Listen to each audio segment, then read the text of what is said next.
નમસ્કાર વિદ્યાર્થી મિત્રો, હું તાફ લાખાણી નીલકંઠ વિદ્યાપીઠ તળાજાની YouTube ચેનલમાં તમારું હાર્દિક સ્વાગત કરું છું. વિદ્યાર્થી મિત્રો, લેક્ચર નંબર 4 ની અંદર આપણે લેંગમૂર અધિશોષણ સમતાપી જે છે એની સમજૂતી મેળવી હતી. વિદ્યાર્થી મિત્રો, એની અંદર આપણે વાત કરી હતી કે ભાઈ લેંગમૂર નામના વૈજ્ઞાનિકે જે છે બે વિરુદ્ધ પ્રક્રિયાઓ છે એના અભ્યાસ ઉપરથી સમીકરણ તૈયાર કર્યું.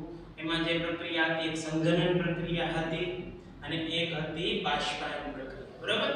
અને આના આધારે જે છે એને અધિશોષણના સિદ્ધાંતની સમજૂતી આપી હતી. ઊંચા દબાણ માટે, નીચા દબાણ માટે એ સમજૂતી.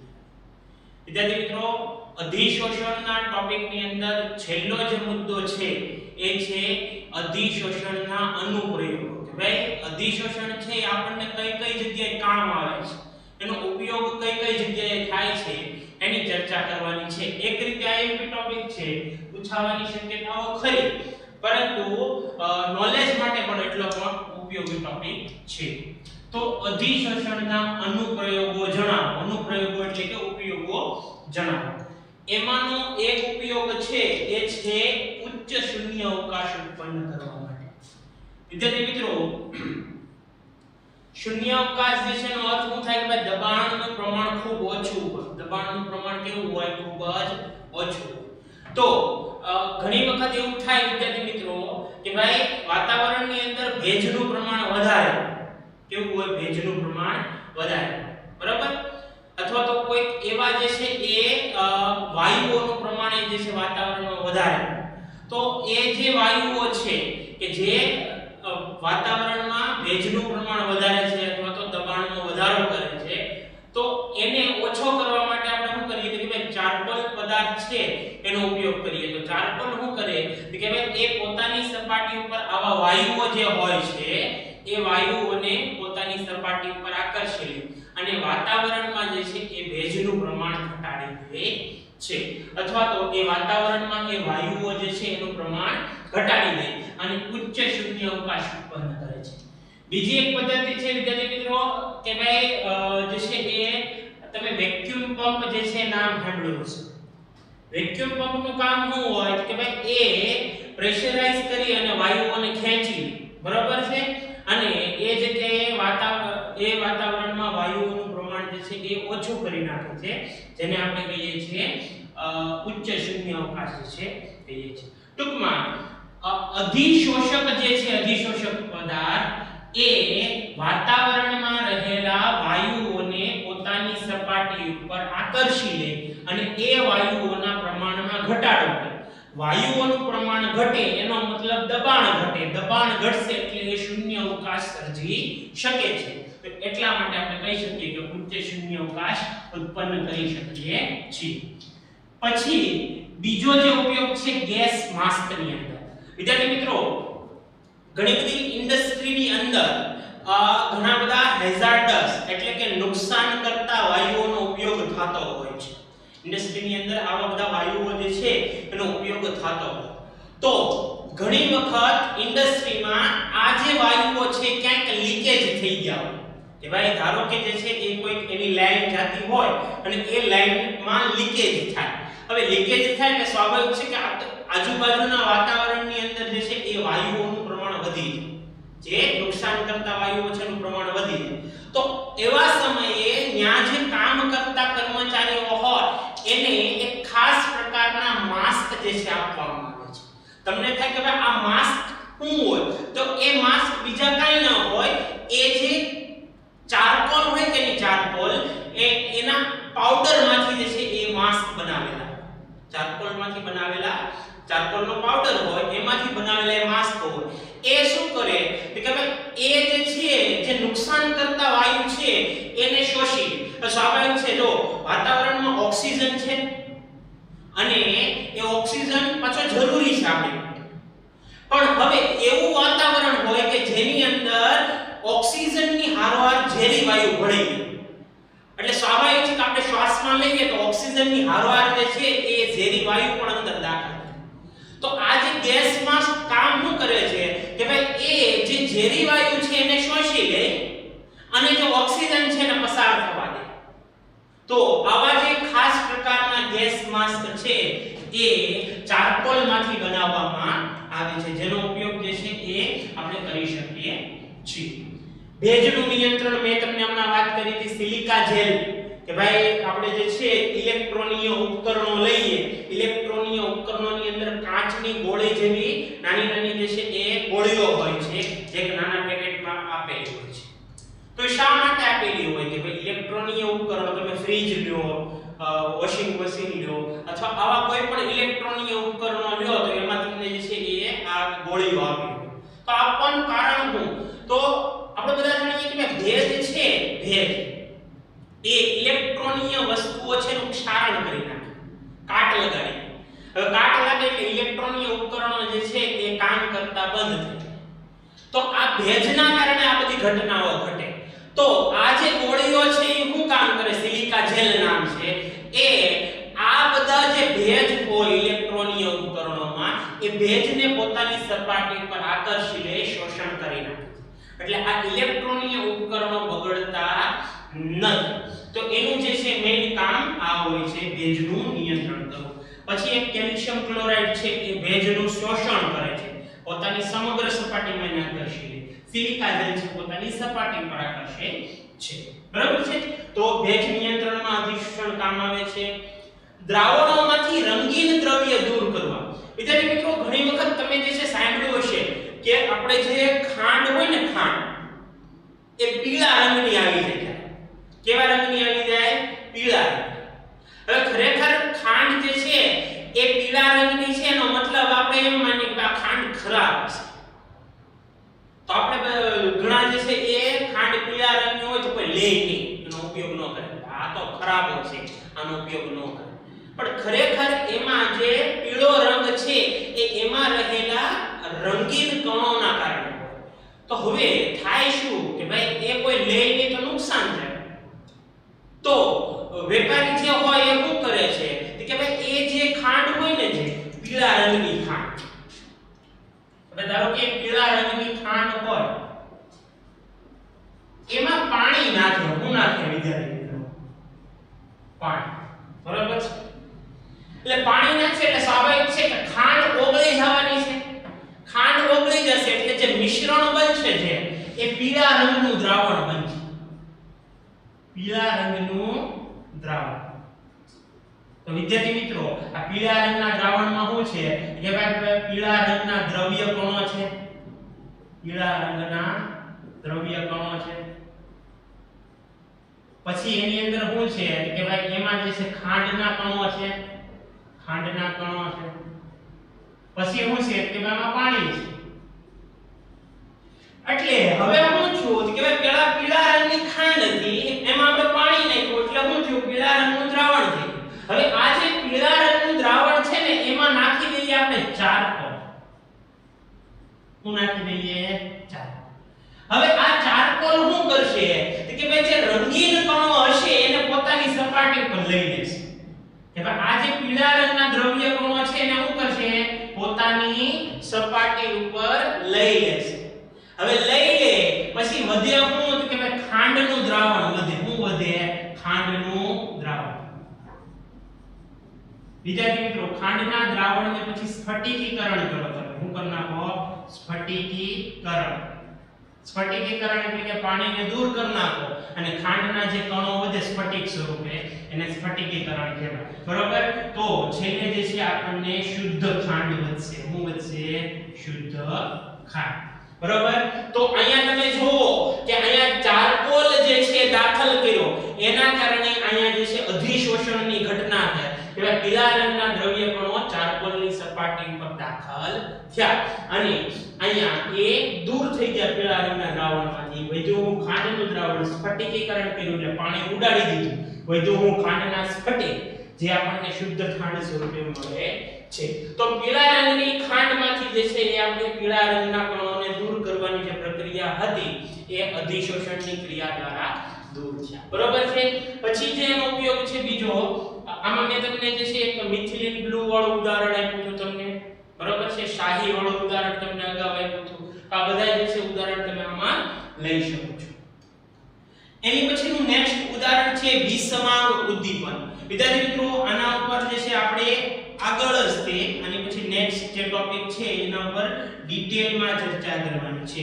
ટૂંકમાં વિષમાંગ ઉદ્દીપનમાં યાદ રાખજો કે એમાં જે ઘન જે છે અધિશોષક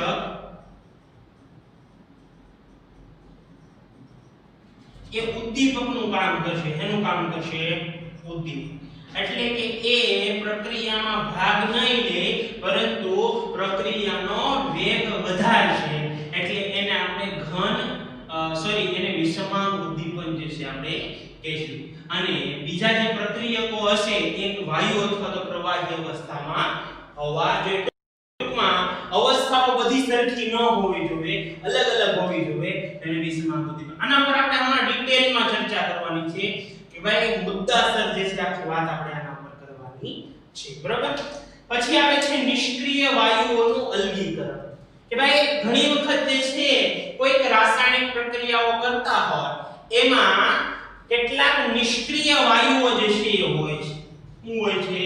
નિષ્ક્રિય વાયુઓનું સમૂહ. બરાબર. હવે ઘણી વખત કોઈક રાસાયણિક પ્રક્રિયા કરતા હોય તો એની અંદર નિષ્ક્રિય વાયુઓ જે છે એ આવી જતા હોય અથવા તો એનો જે છે એની અંદર ઉપયોગ થતો હોય, ઉમેર્યા હોય, પછી ત્યારબાદ એને અલગ કરવાના. બરાબર.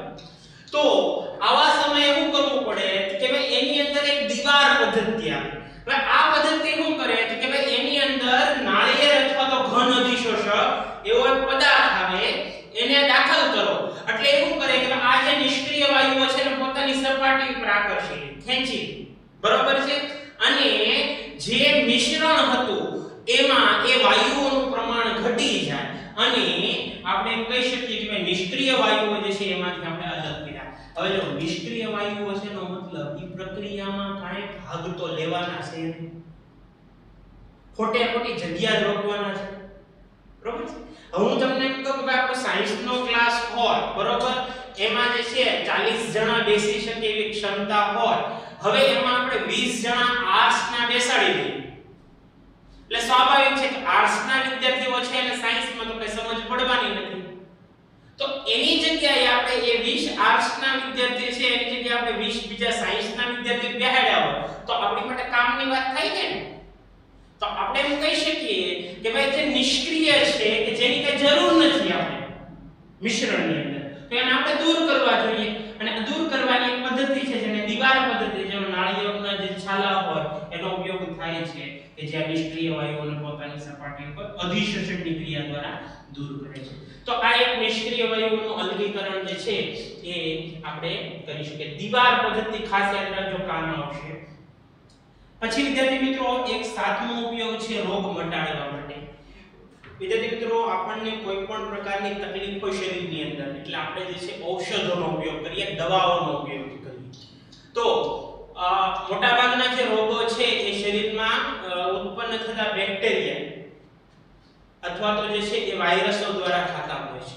તો આ બેક્ટેરિયાઓ જે છે, હવે આપણે બધા જાણીએ શરીરમાં જરૂરી બેક્ટેરિયા હોય અને બિનજરૂરી બેક્ટેરિયા પણ. બરાબર છે.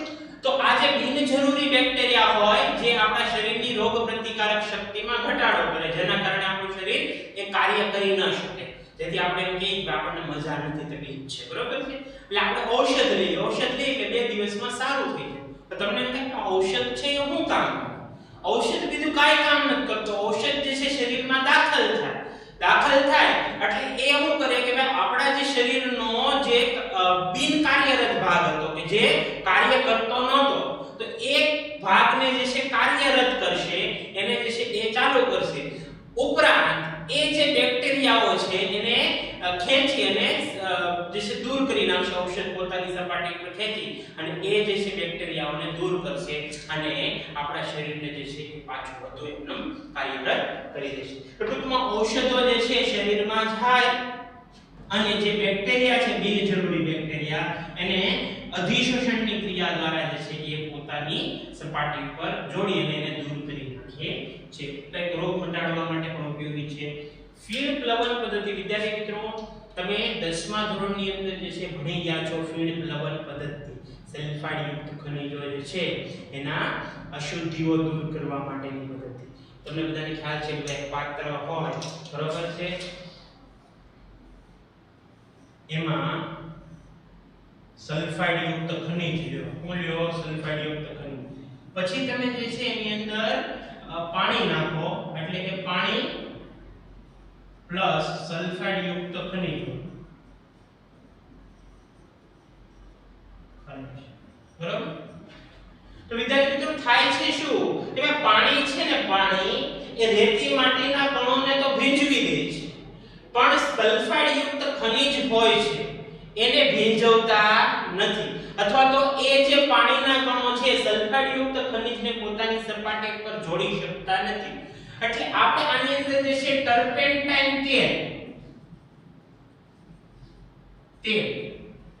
અથવા તો પાઇન ઓઇલ જે છે એનો ઉપયોગ કરતા બરોબર છે તો આ ટર્પેન્ટાઇન તેલ અને પાઇન ઓઇલ શું કરે કે આ સલ્ફાઇડ યુક્ત ખનિજ હોય એને પોતાની સપાટી ઉપર આકર્ષે અથવા ચોંટાડી દે અને એ સપાટી ઉપર એને ખેંચી લે છે અને એ ફીણ સ્વરૂપે જે છે એ આપણને સપાટી ઉપર મળી આવે છે જે સલ્ફાઇડ યુક્ત ખનિજ છે તો ટૂંકમાં પાણી જે છે એ ક્રિયા નતા કરતા એને પોતાની સપાટી પર આકર્ષી નતા શકતા એટલે આપણે શું નાખ્યું ટર્પેન્ટાઇન તેલ છે એ શું કરે છે કે આ સલ્ફાઇડ યુક્ત ખનિજને પોતાની સપાટી ઉપર જકડી રાખે અને ફીણ સ્વરૂપે સપાટી ઉપર લઈ આવે છે તો આ ક્રિયા કરવામાં જે ટર્પેન્ટાઇન તેલ છે એ અધિશોષણના સિદ્ધાંત ઉપર કામ કરતું હોય છે બરાબર છે પછી અધિશોષણ સૂચકો વિદ્યાર્થી મિત્રો તમે જે છે એ પ્રયોગોની અંદર તમે જાશો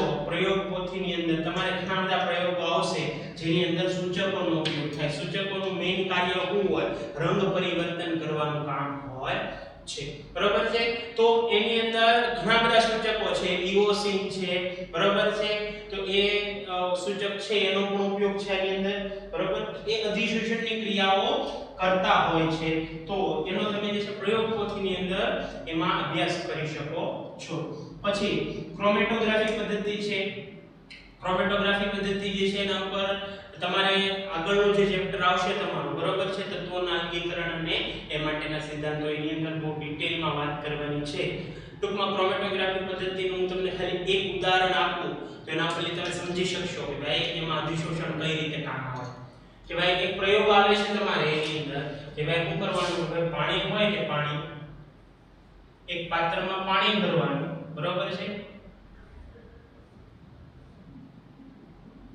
હવે પાણી ભર્યા પછી જે છે એમાં શાહીનું ટીપું રાખવાનું હું નાખવાનું વિદ્યાર્થી મિત્રો શાહીનું ટીપું એટલે શાહીનું ટીપું જે છે એ પહેલા સપાટી ઉપર રહેલું હોય બરોબર છે એ જે છે પૂરા ભાગમાં જે ફેલાયેલું ન હોય ધીરે ધીરે જે છે એ પાણીના સમગ્ર ભાગની અંદર ફેલાય છે બરોબર શાહીનું ટીપું પછી આપણે જે છે આની ઉપર ફિલ્ટર પેપરનો એક ટુકડો સપાટીને સ્પર્શ કરે અથવા તો પાણીમાં ભીંજાય એ રીતે જે છે આપણે એને રાખવાનો છે ફિલ્ટર પેપર હું રાખવાનું છે ફિલ્ટર પેપર બરોબર છે હવે શાહી જે છે આપણે લીધી છે આની અંદર બરોબર હવે વિદ્યાર્થી મિત્રો તમે નોંધ કરશો આ જે શાહી જે છે એની અંદર બીજા ઘણા બધા અલગ અલગ રંગો જે છે એની અંદર હોય છે બરોબર છે ખાસ તો જે છે વાદળી રંગનું પ્રમાણ વધારે હોય તો બીજા ઘણા બધા જે છે રંગો પણ એની અંદર હોય હવે આ ફિલ્ટર પેપર આને ખાલી સ્પર્શ કરે એ રીતે રાખવાનું છે બરોબર છે પછી તમે ધીરે ધીરે નોંધ કરશો કે જે શાહી આખા ભાગમાં ફેલાઈ ગઈ બરોબર છે એ ધીરે ધીરે આ સપાટી પરથી ઉપરની તરફ દિશામાં પ્રસરણ પામશે આખા ભાગમાં જે શાહી ફેલાઈ ગઈ હતી એ હવે પાછી જે છે ધીરે ધીરે ફિલ્ટર પેપર ઉપર એના ઉપરના ભાગમાં પ્રસરણ પામે છે અને એક સમયે બધી શાહી કે ભાઈ પાત્રમાં રહેલી બધી શાહી એ ફિલ્ટર પેપર ઉપર આવી જશે એ આની અંદર નહીં રહે દ્રાવણની અંદર રહેશે નહીં તો આ જે ઘટના છે એને ક્રોમેટોગ્રાફી કહેવાય જેમાં પેપરનો ઉપયોગ થયો એટલે એને પેપર ક્રોમેટોગ્રાફી કહેવામાં આવે છે તો આ એક સામાન્ય પ્રયોગ હતો તમારો કે જે તમારે જે છે પ્રયોગ પોથીની અંદર આવે છે ઉપરાંત જે છે એક પ્રયોગ પોથી એક જે છે પ્રયોગમાં પેલેડિયમ +2 જે છે બરોબર એનું અધિશોષણ આવે છે પછી જે છે એક બીજું તમારે આવે છે કેલ્શિયમ +2 જે છે એનું અધિશોષણ આવે છે તો આવા કેટલાક જે છે એ અધિશોષણો જે તમારા પ્રયોગ પોથીની અંદર આપેલા છે એ તમે જોશો એટલે તમને થોડો ઘણો આઈડિયા આવી જશે, બરોબર છે. ટૂંકમાં આપણે એમ કહી શકીએ કે ભાઈ ક્રોમેટોગ્રાફી જે પદ્ધતિ છે એની અંદર પણ અધિશોષણ સમાયેલો છે. તો ટૂંકમાં વિદ્યાર્થી મિત્રો આપણે એમ કહી શકીએ દશક જેટલા એવા વિભાગો છે જેની અંદર આપણે અધિશોષણનો ઉપયોગ જે છે આવી શકે છે. આ ટોપિક જે છે વિદ્યાર્થી મિત્રો એક્ઝામ ની અંદર તો ના પૂછાઈ શકે, પરંતુ એ નોલેજ માટે ખૂબ જ જરૂરી છે કે આપણને ખબર હોવી જોઈએ કે આજે ભણીએ છીએ આપણે એનો ઉપયોગ કઈ કઈ જગ્યાએ થાય છે, બરોબર છે વિદ્યાર્થી મિત્રો. તો આમાં કે બીજું કઈ નોટ કરવા જેવું તો નથી, માત્ર જે છે પુસ્તકમાં આપ્યા છે મુદ્દાઓ આપણે યાદ રાખવાના છે. ચાલો પછી આગળ વધીએ. વિદ્યાર્થી મિત્રો પુષ્ટ રસાયણ વિજ્ઞાનની અંદર ચેપ્ટર છે નું 4 ભાગમાં વિભાજન કરવામાં આવ્યું છે. પહેલો જે ભાગ હતો અધિશોષણનો હતો, બીજો જે વિભાગ છે એ ઉદ્દીપનનો છે, ત્રીજો જે વિભાગ છે કલિલ છે અને ચોથો વિભાગ છે પાયસ અને ઇમલ્શન છે, બરાબર છે. એમાંથી જે પહેલો ભાગ હતો અધિશોષણ એ આપણો અહીંયા પૂર્ણ થયો છે, બરાબર છે. એટલે આપણે અધિશોષણના અનુપ્રયોગો જોયા, એનો મતલબ 25% ચેપ્ટર આપણું પૂર્ણ થયું છે. હવે આપણો જે એ પછીનો વિભાગ છે ઉદ્દીપન, આપણે એની ચર્ચા કરવાની છે. વિદ્યાર્થી મિત્રો ઉદ્દીપન સમજતા પહેલા આપણે ઉદ્દીપક સમજવો પડશે. મોટાભાગના બધા વિદ્યાર્થીઓને ખ્યાલ હશે ઉદ્દીપક એટલે શું, બરોબર છે. કારણ કે આપણે નાના ધોરણોમાંથી ભણતા આવ્યા હોઈએ છીએ કે ભાઈ રાસાયણિક પ્રક્રિયાની અંદર ભાગ ન લે પરંતુ એ પ્રક્રિયાનો વેગ વધારે એને આપણે શું કહીએ છીએ ઉદ્દીપક કહીએ છીએ, બરોબર છે.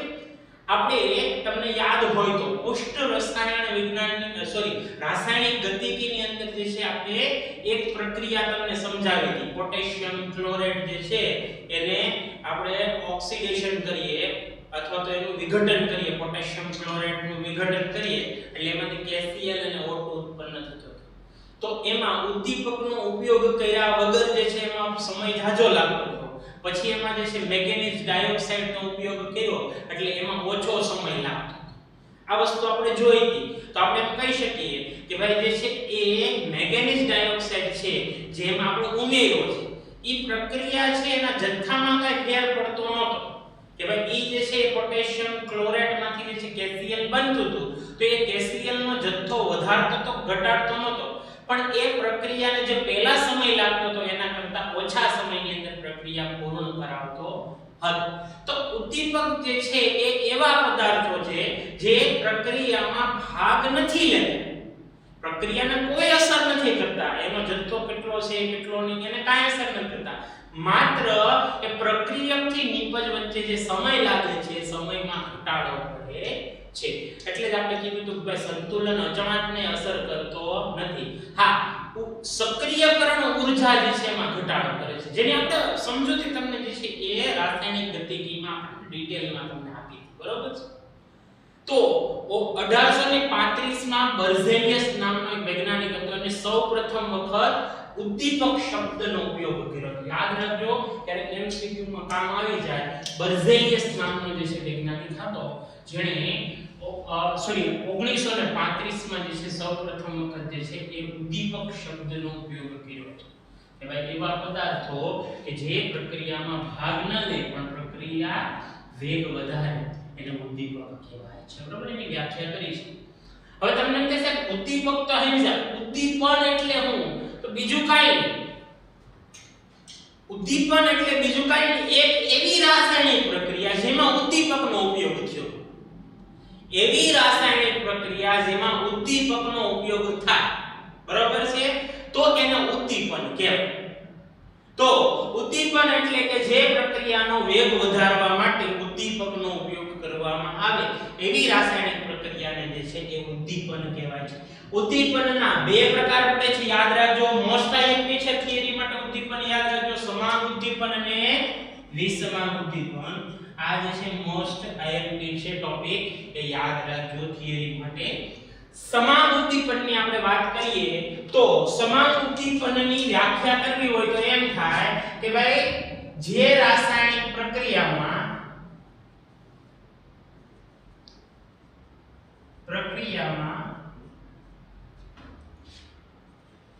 પ્રક્રિયકો અને ઉદ્દીપક એ એક જ તલાવ, તલા એટલે અવસ્થા,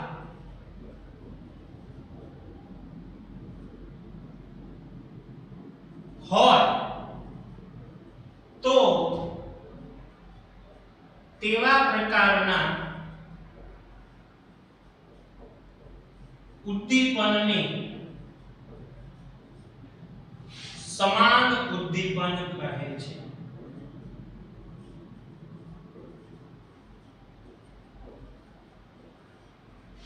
વિદ્યાર્થી મિત્રો, સમાન ઉદ્દીપનની વ્યાખ્યા બહુ હેલી છે યાદ રાખવા માટે કે ભાઈ આપણે જે પ્રક્રિયા કરવા માટે પદાર્થ લીધા છે પ્રક્રિયકો, એ પ્રક્રિયકો અને એમાં જે ઉદ્દીપક ઉમેરીએ છે બે એક જ અવસ્થામાં હોવા જોઈએ. એનો મતલબ આપણે ઘન પદાર્થ લીધો તો ઉદ્દીપક એ ઘન હોવો જોઈએ. જો આપણે જે છે એ વાયુ પદાર્થ લીધો તો ઉદ્દીપક એ કેવો હોવો જોઈએ? વાયુ. જો આપણે જે છે એ પ્રવાહી પદાર્થ લીધો હોય તો ઉદ્દીપક એ કેવો હોવો જોઈએ? પ્રવાહી હોવો જોઈએ. તો વિદ્યાર્થી મિત્રો, તમે એક પ્રક્રિયા જે છે ભણ્યા હશો લેડ ચેમ્બર વિધિ.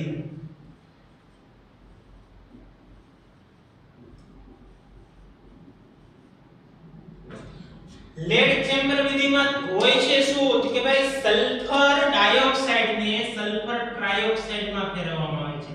સલ્ફર ડાયોક્સાઇડ ને સલ્ફર ટ્રાયોક્સાઇડ માં ફેરવવામાં આવે છે. બરોબર છે ભાઈ? આ લેડ ચેમ્બર વિધિનું કામ હોય છે. એમાં પ્રક્રિયા જે છે સલ્ફર ડાયોક્સાઇડ ગેસ હોય છે, એનું ઓક્સિડેશન કરીએ આપણે, અને યાદ રાખજો નાઇટ્રિક ઓક્સાઇડ જે છે ગેસ એનો ઉદ્દીપક તરીકે ઉપયોગ થાય છે અને નિપજ તરીકે આપણને સલ્ફર ટ્રાયોક્સાઇડ ગેસ મળે છે. વિદ્યાર્થી મિત્રો, અહીંયા આપણે જે છે 2 SO2 લઈએ તો અહીંયા 2 SO3 મળશે. તો આ પ્રક્રિયા જે છે એની અંદર તમે ધ્યાનથી જોશો પ્રક્રિયક છે એ કઈ અવસ્થામાં છે? વાયુ અવસ્થામાં છે. બીજો પ્રક્રિયક એ કઈ અવસ્થામાં છે? વાયુ અવસ્થામાં છે. ઉદ્દીપક કઈ અવસ્થામાં છે? તો કે ભાઈ એ પણ વાયુ અવસ્થામાં છે. તો યાદ રાખજો કે ભાઈ જે રાસાયણિક પ્રક્રિયાની અંદર ઉદ્દીપક અને પ્રક્રિયકો બંને કઈ અવસ્થામાં હોય? સમાન અવસ્થામાં હોય તો એવી રાસાયણિક પ્રક્રિયા જે છે એવી ઉદ્દીપનની પ્રક્રિયાને સમાન ઉદ્દીપન કહેવામાં આવે છે. બીજું એક ઉદાહરણ છે વિદ્યાર્થી મિત્રો, તમને ખ્યાલ હશે, એ છે એસ્ટરનું જળ વિભાજન.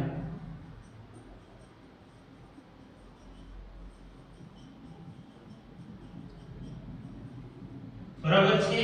તો એસ્ટર જે છે આપણે બધા જાણીએ છીએ કે ભાઈ એ લિક્વિડ અવસ્થામાં હોય. ધારો કે કોઈ બે એસ્ટર લઈ લઈએ આપણે, અહીંયા છે CH3COO CH3. બરાબર છે? એસ્ટર કોઈ બી લઈ શકો તમે, બરાબર? લિક્વિડ, એમાં આપણે પાણી નાખીએ પ્રક્રિયક તરીકે, એ પણ લિક્વિડ અવસ્થામાં છે. અને આ એસિડ ઉદ્દીપકની હાજરીમાં થાય છે. વિદ્યાર્થી મિત્રો યાદ રાખજો, એસિડ ઉદ્દીપક જે છે એકવાસ સ્વરૂપ છે, જે એક પ્રકારનું લિક્વિડ ફોર્મ જ કહેવાય છે. બરોબર છે કે ભાઈ એકવાસ જે છે એને જલીય દ્રાવણ એમ કહીએ. જલીય દ્રાવણનો મતલબ એમાં લિક્વિડનો ઉપયોગ થયેલો છે. તો એ એસિડ ઉદ્દીપકની હાજરીમાં થાય છે. અને આપણે બધા જાણીએ કે આમાં H+ અને OH- H+ અહીંયા જાય એટલે અહીંયા એસિડ મળે અને બીજી જે નિપજ છે બરાબર એ બને છે આલ્કોહોલ. તો અહીંયા જે પ્રક્રિયકો લીધા છે લિક્વિડ સ્વરૂપે છે, બરાબર, અને ઉદ્દીપક જે લીધો છે એ પણ કેવો છે કે ભાઈ એ એકવાસ સ્વરૂપ છે, એક પ્રકારનું લિક્વિડ ફોર્મ જ કહેવાય છે. તો એમ કહી શકીએ કે ભાઈ આ સમાન ઉદ્દીપન જે છે એમાં બહુ સિમ્પલ યાદ રાખવા માટે છે કે ભાઈ પ્રક્રિયકો અને ઉદ્દીપક બે એક જ અવસ્થાની અંદર હોવા જોઈએ. તો એને આપણે જે છે સમાંગ ઉદ્દીપન કહીએ છીએ. તમારી ટેક્સ્ટ બુક ની અંદર ઘણા બધા એક્ઝામ્પલ છે, બરોબર છે. તો એમાંથી બધા લખવાની જરૂર નથી, એક કે બે જે છે એક્ઝામ્પલ લખો, બે લખજો તો ચાલશે, એટલે વાંધો નહીં, બરોબર છે. વિદ્યાર્થી મિત્રો, એ પછીનો જે મુદ્દો છે એ છે વિસમાંગ ઉદ્દીપન. સમાનથી એકદમ ઉલટો, બરોબર છે. સમાનની વ્યાખ્યા શું કરીએ કે ભાઈ જે રાસાયણિક પ્રક્રિયામાં પ્રક્રિયકો અને ઉદ્દીપકની અવસ્થા સમાન હોય, તો અહીંયા આપણે ખાલી એટલું કરવાનું છે કે ભાઈ અહીંયા પ્રક્રિયકો અને ઉદ્દીપક જે છે બંનેની અવસ્થા જુદી જુદી, બંનેની અવસ્થા શું હોય, જુદી જુદી હોય, તો એને કહેવાશે વિસમાંગ ઉદ્દીપક. વ્યાખ્યા લખીએ તો લખી શકીએ કે ભાઈ જે રાસાયણિક પ્રક્રિયામાં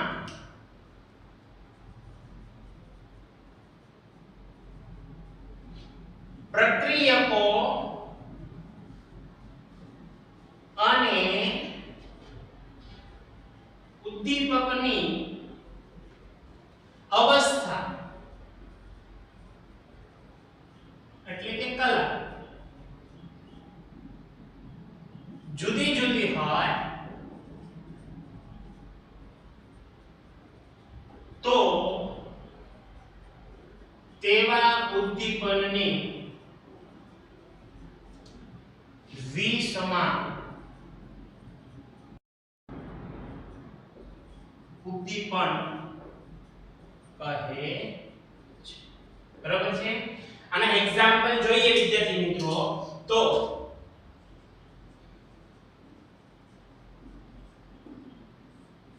એક એક્ઝામ્પલ છે સંપર્ક વિધિ.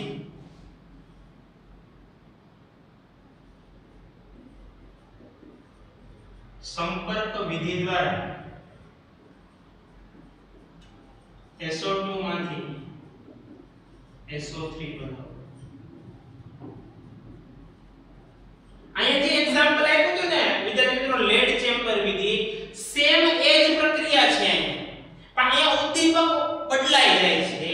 અહીંયા જે છે એ વેનેડિયમ પેન્ટોક્સાઇડ ઉદ્દીપકનો ઉપયોગ થાય છે.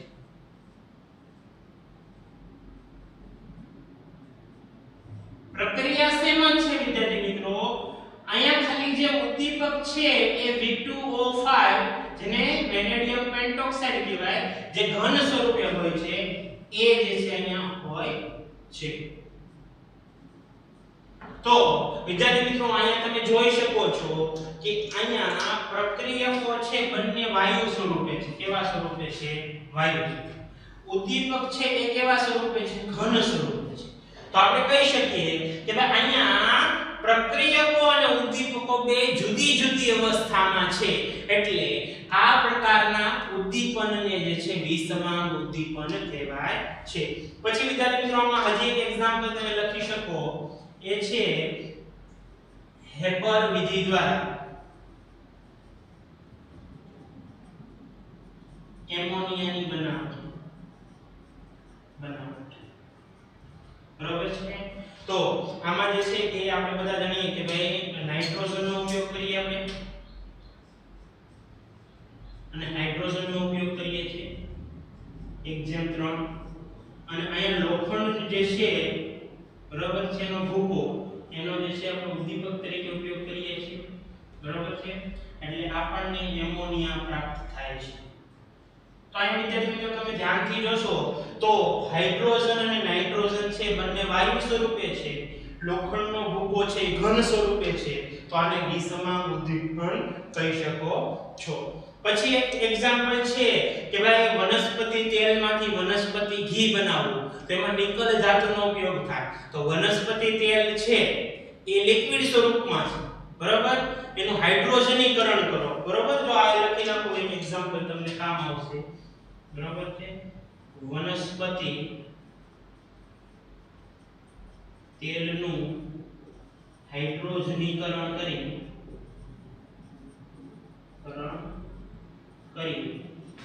વનસ્પતિ ઘી બનાવો,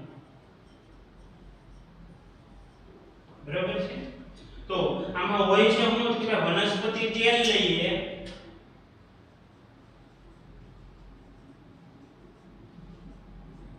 લિક્વિડ ફોર્મમાં હોય, એનું હાઇડ્રોજનીકરણ કરો એટલે કે એમાં હાઇડ્રોજન ઉમેરો, અને એમાંથી બને વનસ્પતિ ઘી. બરોબર છે, એ લિક્વિડ ફોર્મમાં હોય છે. તો અહીંયા જે ઉદ્દીપક વપરાય છે એ વપરાય છે નિકલ, જે સોલિડ સ્વરૂપમાં હોય છે, ઘન સ્વરૂપની અંદર હોય છે. તો વિદ્યાર્થી મિત્રો અહીંયા તમે જોઈ શકો વનસ્પતિ તેલ લિક્વિડ ફોર્મમાં છે, હાઇડ્રોજન જે વાયુ છે ગેસ ફોર્મમાં છે, બરોબર છે, અને નિકલ છે એ ઘન સ્વરૂપમાં હોય છે. તો અહીંયા બધાની અવસ્થાઓ જુદી જુદી છે. પ્રક્રિયકો જે છે એ ઉદ્દીપકથી જુદી અવસ્થામાં છે એમ કહી શકીએ છીએ. તો સમાંગ ઉદ્દીપન અને વિસમાંગ ઉદ્દીપન જે છે એ બહુ સરળતાથી યાદ રાખી શકાય. ભાઈ પ્રક્રિયકો અને ઉદ્દીપક સમાન અવસ્થામાં હોય તો સમાંગ ઉદ્દીપન, પ્રક્રિયકો અને ઉદ્દીપક જુદી જુદી અવસ્થામાં હોય તો એને વિસમાંગ ઉદ્દીપન કહેવાય છે. આ એક ટોપિક છે, યાદ રહી જાવ છે, બહુ અઘરો ટોપિક નથી. લખી નાખો.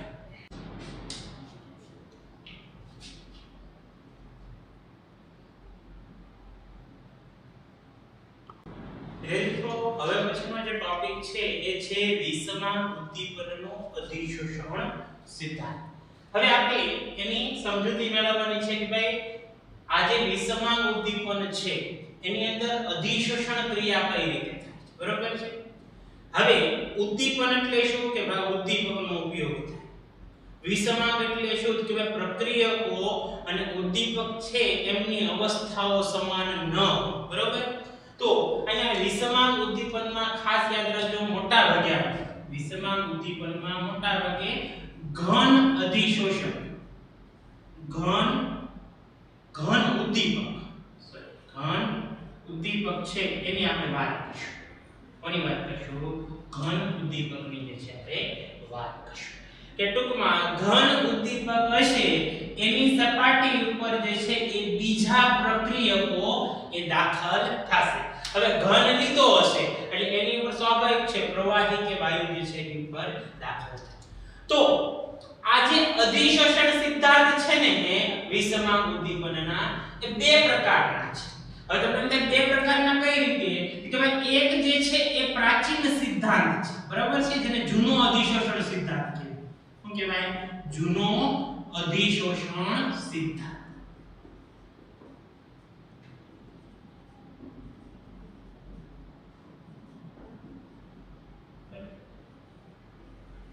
જો વિસમાંગ ઉદ્દીપનના અધિશોષણ સિદ્ધાંત બે ભાગમાં છે. એક છે જૂનો અધિશોષણ સિદ્ધાંત અને એક છે આધુનિક અધિશોષણ સિદ્ધાંત. તમને તે બેમાં ફરક શું છે અથવા તો બે શું છે એની અંદર શું હોય? હવે જૂનો અધિશોષણ સિદ્ધાંત શું કહે છે હું તમને સમજાવું. એ એમ કહે છે કે ભાઈ કોઈક રાસાયણિક પ્રક્રિયા જેમાં ઘન ઉદ્દીપકનો ઉપયોગ થતો હોય, ઘન ઉદ્દીપક. તો આ ઘન ઉદ્દીપકની સપાટી ઉપર પ્રક્રિયકો દાખલ થાય. કોણ દાખલ થાય? પ્રક્રિયકો જે છે એ એની સપાટી ઉપર દાખલ થાય છે. એની સપાટી ઉપર દાખલ થાય, પ્રક્રિયા કરે અને એની સપાટી છોડી અને નિપજમાં ફેરવાય. એમાં ફેરવાય? નિપજમાં ફેરવાય છે, બરાબર છે.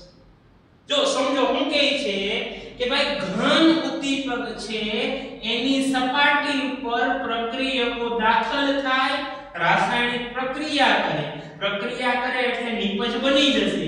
એટલે નિપજ બની જાય એટલે એ અપશોષણ દ્વારા એ ત્યાંથી દૂર થઈ જાય છે. શું થઈ જાય છે? દૂર. તમને એમ થાય કે ભાઈ તો આમાં ઉદ્દીપનનું કાર્ય ક્યાં આવ્યું? પ્રક્રિયા ઝડપી કઈ રીતે બની? તો એની અંદર એમ કહે છે કે ભાઈ આ જે અધિશોષણની ક્રિયા છે એ ઉષ્માક્ષેપક છે. અધિશોષણ ક્રિયા કેવી છે? એ ઉષ્માક્ષેપક છે. ક્ષેપક હોવાથી ઉત્પન્ન થતી ઉષ્મા એ પ્રક્રિયાનો વેગ વધારે છે.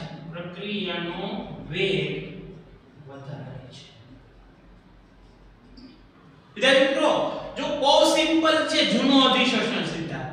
હું કહે છે કે કે ભાઈ ઘન ઉદ્દીપકની સપાટી ઉપર પ્રક્રિયકો દાખલ થાય, રાસાયણિક પ્રક્રિયા કરે અને પ્રક્રિયા કર્યા બાદ નિપજમાં ફેરવાઈ જાય છે. હવે આ દરમિયાન જે કાંઈ ઉષ્મા ઉત્પન્ન થાય, કારણ કે અધિશોષણની ક્રિયા કેવી છે? ઉષ્માક્ષેપણ. તો એ જે ઉષ્મા ઉત્પન્ન થાય છે એ પ્રક્રિયાનો જે વેગ છે, અહીંથી અહીંયા પહોંચવા માટે જે સમય લાગે એ સમય છે ને ઘટાડી નાખે. તો એ ઉત્પન્ન થતી ઉષ્મા એ એના વેગમાં વધારો કરી દે, એના સમયમાં ઘટાડો કરી દે છે. આ સિદ્ધાંત હતો જૂનો અધિશોષણ સિદ્ધાંત. બરાબર છે. હવે જે નવો સિદ્ધાંત છે, બરાબર છે, જેને આધુનિક અધિશોષણ સિદ્ધાંત કહેવાય છે.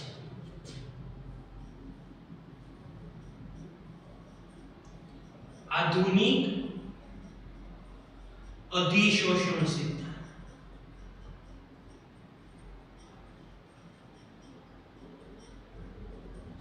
બરાબર છે. તમને એમ થાય કે આમાં ફરક શું છે જૂના અને નવામાં? હવે જો આધુનિક અધિશોષણ સિદ્ધાંત છે ને આ બધી વાતો માને છે. એમ નથી કહેતો કે આ ખોટો હતો જૂનો સિદ્ધાંત. એમ કે જૂનો સિદ્ધાંત સાચો. એ માત્ર આધુનિક અધિશોષણ એક ફેરફાર કહેવાય. એને હું કીધું કે પ્રક્રિયકથી નિપજ બને છે, આ બધી ક્રિયા થાય છે. કે પણ આમાં વચ્ચે એ એક મધ્યવર્તી નિપજ બનાવે છે. તો નવો અધિશોષણ સિદ્ધાંત એ મધ્યવર્તી નિપજ જે છે એની માહિતી આપે છે. આધુનિક અધિશોષણ સિદ્ધાંત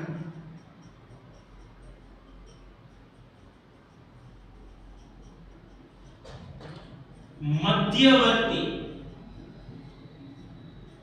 નિપજની સમજૂતી આપે છે.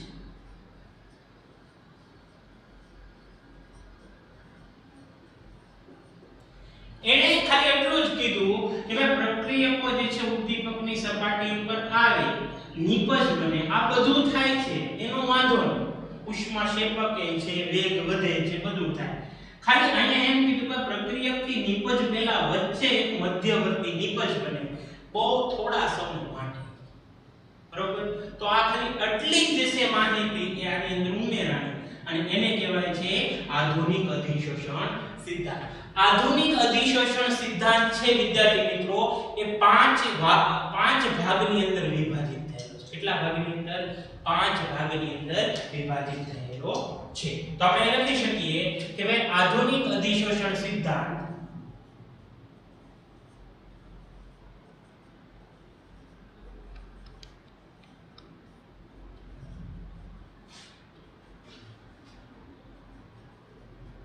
નીચે મુજબ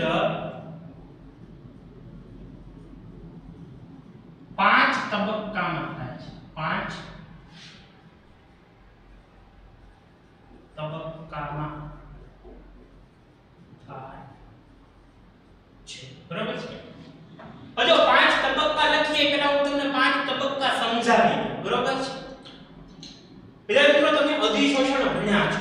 અધિશોષણની અંદર જે છે મેં તમને સમજૂતી આપી હતી કે ભાઈ કોઈ પણ ઘન અધિશોષક હોય, ધારો કે હું એમ કહું કે આ ઘન અધિશોષક છે. બરાબર છે? એના અણુઓ જે છે એકબીજા સાથે જોડાયેલા છે. ધારો કે આ ઘન અધિશોષક છે, યાદ રાખજો. શું છે? ઘન અધિશોષક છે. બરાબર? અહીંયા આપણે એને ઉદ્દીપક કહીશું, ઘન ઉદ્દીપક. શું કહીશું?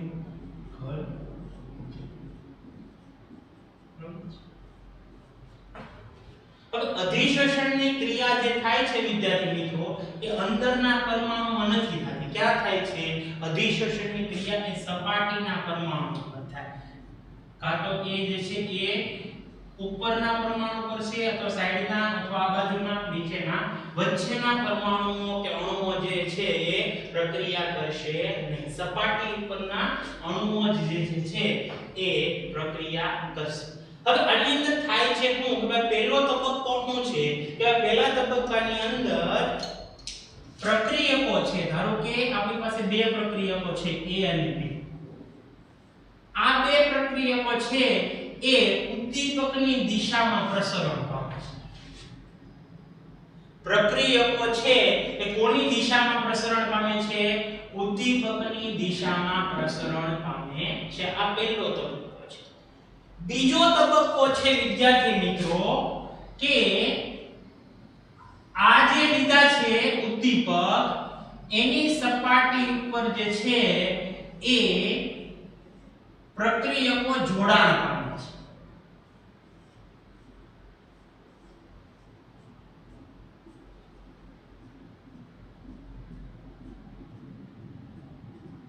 વિદ્યાર્થી મિત્રો આ ઉદ્દીપક લીધો છે. પહેલો તબક્કો હતો કે પ્રક્રિયકો જે છે એ પ્રસરણ પામે છે ઉદ્દીપકની સપાટી ઉપર, બરોબર છે. હવે બીજો તબક્કો એ કે ભાઈ એની સપાટી ઉપર જોડાય છે. કોણ જોડાય છે? કે ભાઈ પ્રક્રિયક જોડાય છે. ભાઈ A પ્રક્રિયક જે છે આની હારે જોડાઈ ગયો, B પ્રક્રિયક જે છે આની સપાટી હારે જોડાય, બરોબર છે. તો બીજો તબક્કો એ છે કે ભાઈ ઘન ઉદ્દીપકની સપાટી ઉપર જે છે એ પ્રક્રિયકોનું જોડાણ થાય. પછી ત્રીજો તબક્કો છે વિદ્યાર્થી મિત્રો, એ ત્રીજો તબક્કો એવો છે કે જેમાં આ બે પ્રક્રિયકો વચ્ચે રાસાયણિક પ્રક્રિયા થશે, બરાબર છે. તો અહીંયા ઘન ઉદ્દીપક છે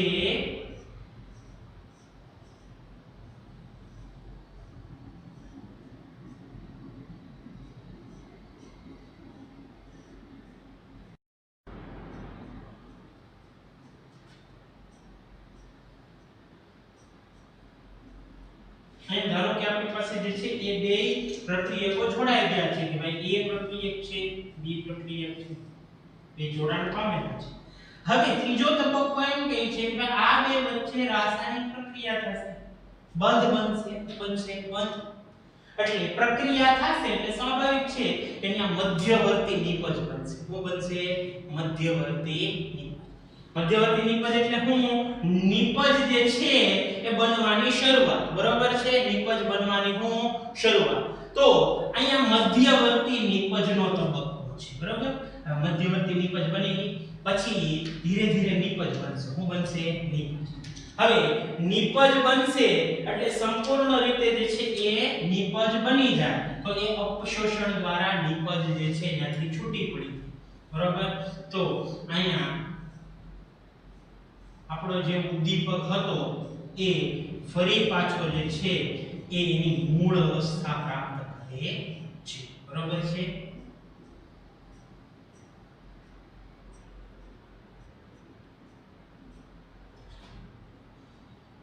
અહીંયા જે છે આપણને નિપજ પ્રાપ્ત થઈ ગઈ. ભાઈ A અને B જે છે હવે નિપજ બની ગઈ છે. હવે A અને B બે જોડાઈ ગયા છે, બરોબર છે. હવે એ નિપજ બની ગયા પછી આની સપાટી છોડી દે છે, સપાટી ખાલી થઈ જાય છે અહીંયા અને એની સપાટી છોડી દેવા નિપજ બની ગયો છે. અને છેલ્લો તબક્કો પાંચમો કે ભાઈ નિપજ જે છે એની સપાટીથી દૂર પ્રસરણ પામે. ક્યાં પ્રસરણ પામે? દૂર પ્રસરણ પામે, બરાબર છે. તો પાંચ તબક્કા છે, યાદ રાખજો વિદ્યાર્થી મિત્રો. પહેલો તબક્કો શું છે કે ભાઈ ઘન ઉદ્દીપક છે એની સપાટી ઉપર પ્રક્રિયકો દાખલ.